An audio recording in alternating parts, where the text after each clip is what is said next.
وسعت اللہ خان کی تحریر کرۂ ارض ضروری مرمت کے لیے بند ہے۔ جس کھڑکی کے قریب بیٹھ کر میں لکھائی پڑھائی کا کام کرتا ہوں، اس کھڑکی کے باہر کونے میں چڑیا نے آج اپنا گھونسلہ مکمل کر لیا۔ اس کے ساتھ 8-9 سہیلیاں اور ایک طوطا مبارکباد دینے آئے ہیں۔ ایک چہچہاتی ہاؤس وارمنگ پارٹی چل رہی ہے۔ حالانکہ یہ سب مجھے دیکھ رہے ہیں، مگر ان کی چوں چوں اور ٹینٹیں میں کوئی وحشت نہیں۔ ویسے بھی کمرے میں مقید جاندار سے کسی کو کیا ڈرنا۔ فیض صاحب جب تخت گرا رہے تھے اور تاج اچھال رہے تھے، یا پھر وہ دن کے جس کا وعدہ ہے ہم دیکھیں گے لکھ رہے تھے، تو انہیں کیا معلوم تھا کہ ایک دن یہ نظمیں انسان کے سوا کرۂ ارض کے ہر جاندار اور تازہ ہوا کو ترستے آسمان کا ترانہ بن جائیں گی۔ پچھلے 2-3 ماہ سے جو ہو رہا ہے شاید اس زمین پر پہلے کبھی نہیں ہوا۔ جسے ہم ترقی کا کارخانہ سمجھ رہے تھے، اس کے پہیے کو ایک نادیدہ دشمن نے روک دیا۔ 200 سے زائد لکیریں جو انسانوں کو روکنے کے لیے پاسپورٹ اور ویزے کے سپیڈ بریکرز بنا کر اس زمین پر کھینچی گئی تھیں، یکلخت بے معنی ہو گئیں۔ کیا امریکہ، کیا صومالیہ اور کیا مکہ، کیا ہریدوار، ویٹیکن اور کیا دیوار گریا، سب ایک ہی صف میں کان پکڑ کر کھڑے کر دیے گئے ہیں۔ سنتے آئے تھے کہ جاگیردار کو جب کسی معزز حریف کی عزت خاک میں ملانا ہوتی تو گاؤں کے سب سے نچلے راندہ درگاہ شخص سے سرعام جوتے لگواتا تھا، تاکہ یہ قصہ نسل در نسل یاد رہے۔ آج فطرت ایک گھٹیا وائرس کے ہاتھ میں جوتا پکڑا کر اشرف المخلوقات کا وہی حشر کر رہی ہے، اور جسے جوتا پڑ رہا ہے وہ یہ بھی نہیں کہہ سکتا کہ وہ اس کا مستحق نہیں۔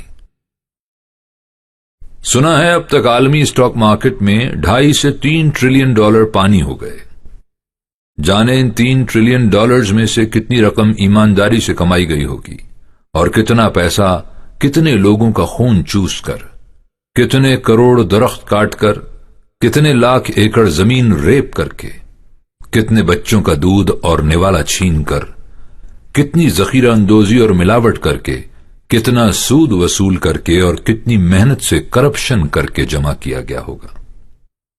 آنے والے دنوں میں اسٹاک ایکسچینج اور اجناس کی منڈی کے ساتھ مزید کیا ہونے جا رہا ہے، سب وقت کی دیوار پر لکھا ہے۔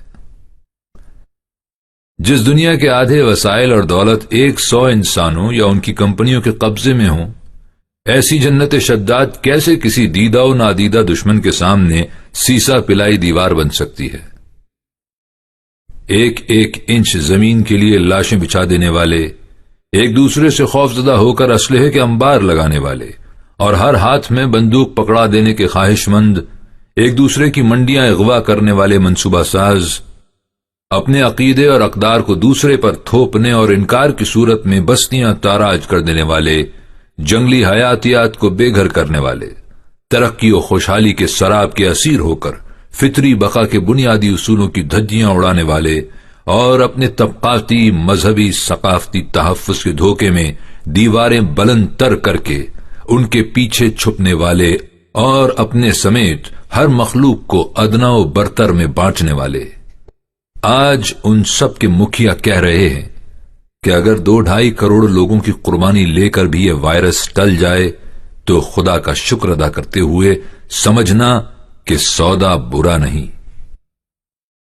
مجھے ہرگز اپنی جاتی کے بارے میں خوشگمانی نہیں کہ جو بچ گئے وہ اپنے لچھن ٹھیک کر کے بندے دے پتر بن جائیں گے، اور کرۂ ارض پر دیگر حیاتیات و نباتات و معدنیات کے ساتھ پرامن بقائے بہامی کا معاہدہ کر لیں گے۔